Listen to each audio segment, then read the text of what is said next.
আজকে আমি আমার মাকে 5টা কোশ্চেন ধরবো, 5টা ধাঁধা ধরবো। মা যদি 5টা কোশ্চেনের মধ্যে 3টে অ্যান্সার দিয়ে দিতে পারে, মা আমার তরফ থেকে পেয়ে যাবে, কিন্তু এই 100 টাকাটা কিন্তু মা পেয়ে যাবে। কিন্তু এর মধ্যে একটা টুইস্ট আছে। মা যদি একটা কোশ্চেনের অ্যান্সার না দিতে পারে, মাকে কিন্তু আমার 50 টাকা দিতে হবে। তুমি কি এই চ্যালেঞ্জটা নিচ্ছ? হ্যাঁ, ये फंस गया सीएम। ঠিক আছে। মা কিন্তু চ্যালেঞ্জটা নিয়ে নিয়েছে, তাহলে শুরু করা যাক। আর তোমরা ভিডিওটা শেষ অবধি দেখতে থাকো, ভিডিওটা কিন্তু অনেক মজা হতে চলেছে। মা তুমি কি রেডি? হ্যাঁ না পারলে কিন্তু 50 টাকা আমাকে দিতে হবে। হ্যাঁ তো চলো স্টার্ট করা যাক। আমি কিন্তু কোশ্চেন করতে করতে তোমরা কিন্তু কমেন্টে রিপ্লাই করতে থেকো, যারা যারা বুঝতে পারবে অ্যান্সার। চলো, তো তোমার জন্য ফার্স্ট কোশ্চেন হচ্ছে, রঞ্জিত বাবু রোজ সকালে আর বিকেলে দাড়ি কাটেন, তবু রাতে ঘুমানোর সময় এক গাল দাড়ি থাকে কেন? কেন? সকালে বিকালে দাড়ি কাটে, একগাল দাড়ি থাকে কেন? হ্যাঁ, রঞ্জিত বাবু রোজ সকালে আর বিকেলে দাড়ি কাটেন, তবু রাতে ঘুমানোর সময় এক গাল দাড়ি থাকে কেন? জানি না।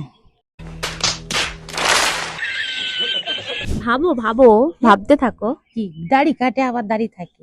রোজ সকাল বিকাল রঞ্জিত বাবু দাড়ি কাটে, হুম, তবু রাতে ঘুমানোর সময় দাড়ি থাকে, তার কেন? প্রতিদিনই দাড়ি কাটে। হুম, তোমরা কি কেউ বুঝতে পারছো? তাহলে কমেন্টে কিন্তু অবশ্যই জানাবে। জানি না। তুমি পারবে না, তাই তো? তাহলে একটা কোশ্চেন কিন্তু মা পারলো না, হাতে কিন্তু আর 4টে কোশ্চেন আছে। 4টে কোশ্চেনের মধ্যে যদি 3টে কোশ্চেন পারে, তাহলে কিন্তু তাও মায়ের 100 টাকা পাওয়ার চান্সেস আছে। তো সেকেন্ড কোশ্চেন, কোন জিনিস আমরা প্রতি বছরই কিনি কিন্তু শুধু দেখার জন্য কিনি? কোন জিনিস আমরা প্রতি বছর কিনি কিন্তু শুধু দেখার জন্যই কিনি? কোন জিনিস প্রতি বছর কিনি দেখার জন্য কিনি? কোন জিনিস প্রতি বছর কিনি কিন্তু শুধু দেখার জন্যই কিনি? একটু ভাবো। শাড়ি। না, শাড়ি তো আমরা সবসময় কিনি, কিন্তু ওটা আমরা প্রতি বছরই চেঞ্জ করি জিনিসটাকে। এই তো ধরো, এই ডিসেম্বর মাস শেষ হতে চলেছে, তো পরের বছরের জন্য আমরা সেটা আবার চেঞ্জ করতে পারি। কোন জিনিস? ক্যালেন্ডার।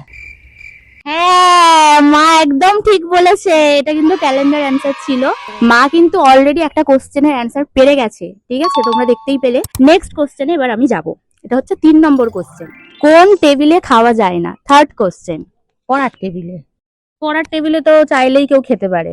যদি কেউ আমার চায় যে আমি পড়ার টেবিলেই খাবো, খেতেই পারে, কিন্তু কোন টেবিলে খাওয়া যায় না?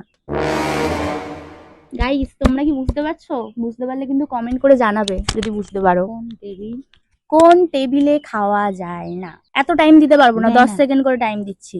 জানি না, কোন টেবিলে খাওয়া যায় না? পারবো না। তো অডিয়েন্স, তোমরা যদি পারো অবশ্যই কমেন্টে জানাবে। তো ফোর্থ কোশ্চেন হলো, কোন জিনিস 1 কেজি লোহা তুলতে পারে